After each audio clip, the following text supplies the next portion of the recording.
এই এই আমি রাখতেছি, কোনো সমস্যা নেই। তো খেয়াল করো, বিষয়টা হলো আমরা কি বললাম যে যদি আমাদের সেটটাকে হলো গিয়া তালিকা পদ্ধতিতে দেওয়া থাকে আমরা করব সেট গঠন পদ্ধতিতে, আবার যদি গঠন পদ্ধতিতে দেওয়া থাকে আমরা করব তালিকা পদ্ধতিতে। আমরা যদি এই যে মানে কুমিল্লা বোর্ড 2024 সালের প্রশ্নটা দেখি, এখানে বলছে যে এই সেটকে সেট গঠন পদ্ধতিতে প্রকাশ করো। আচ্ছা, তুমি এখন এটা তালিকা পদ্ধতিতে আছে, গঠন পদ্ধতিতে প্রকাশ করবা। খেয়াল করো, এখানে -3, -2, -1, 0, 1 এই ধরনের কিছু সংখ্যা মানে উপাদান দেওয়া আছে। এই উপাদান দিয়ে আমরা বুঝলাম যে এটা একটা তালিকা পদ্ধতি, আমরা এটাকে যাইতেছি কি সেট গঠন পদ্ধতিতে প্রকাশ করতে। তাহলে স্বাভাবিকভাবে যখনই আমি প্রকাশ করবো তখন আমার একটা সেট লাগবে, তো সেটটা হলো এ। এখন খেয়াল করো, আমি বললাম এক্স বিলংস দ্যাট। কেন এক্স বিলংস দ্যাট বললাম এটা আমি বলে নিলাম, কেন আমি যখন সেট গঠন পদ্ধতিতে প্রকাশ করবো তখন আমাকে কিছু একটা বিলংস করে সেটা বলে দিতে হবে। নট নেসেসারি সেটা সবসময় এক্স হইতে হবে, অন্য কিছু হইতে পারতো, যেমন ওয়াই বিলংস দ্যাট হতে পারতো।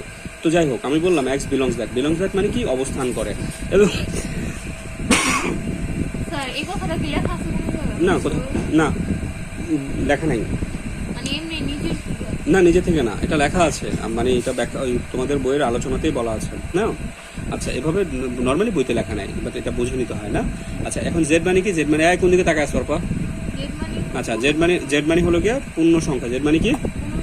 পূর্ণ সংখ্যা। তাহলে খেয়াল করো, পূর্ণ সংখ্যা মাইনাস, জি না, এক্স মানে না, এন মানে স্বাভাবিক সংখ্যা। এন মানে কি? এক্স মানে না, মানে বিষয়টা বোঝো। বিষয়টা হলো এন মানে স্বাভাবিক সংখ্যা, জেড মানে পূর্ণ সংখ্যা। পূর্ণ সংখ্যা হইতে গেলে মাইনাস এবং প্লাস দুটা থাকতে হবে, ঠিক আছে?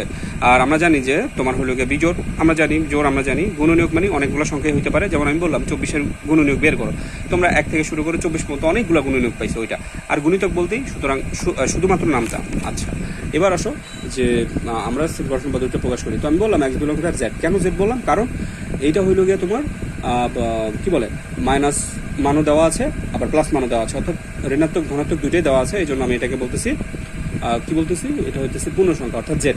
এবার আসো, এখানে ঋণাত্মক মান সর্বোচ্চ কত দেওয়া আছে? -3, এরপরে কি থাকে? -4 থাকে, এরপরে -5, এভাবে করে জেড থাকে না। তো তোমরা জেডের মানটা আপনি বলতেছেন? জি জি জি, জেডের মানটা আমি বলতেছি, মানে এই জিনিসটা এভাবে দেওয়া আছে। তো এটা তালিকা পদ্ধতিতে কেমন হইতো যদি এটা সেট গঠন পদ্ধতিতে দেওয়া থাকতো, ওইটাই আসলে আমাদেরকে প্রকাশ করতে বলছে। তো খেয়াল করো, -3 তুমি আসে পাইলা, তো তুমি দিলা -3। তুমি যদি বলো যে আমি -4 দিব, হ্যাঁ তুমি তাও দিতে পারো। কেন? -3 পরে তো আবার -4ও হবে না, মানে তোমাকে সিকোয়েন্সটা একটু জাস্ট বলে দিতে হইতেছে এখানে। তো -3 বললা, এখন দেখো তুমি বললো কি এক্স, মানে -3 থেকে এক্স বড় বা সমান। কেন? কারণ হইলো এক্স এর মাঝে তো যেগুলো মানে পূর্ণ সংখ্যাগুলো বিলংস করতেছে। সেম ভাবে এখানে 1 আছে, আবার এটাও বলতে পারো এক্স এর থেকে হলো গিয়ে 1 বড় বা সমান। এখানে 2ও বলতে পারতা, এখানে -4ও বলতে পারতা, মানে পুরো ব্যাপারটা হইলো গিয়ে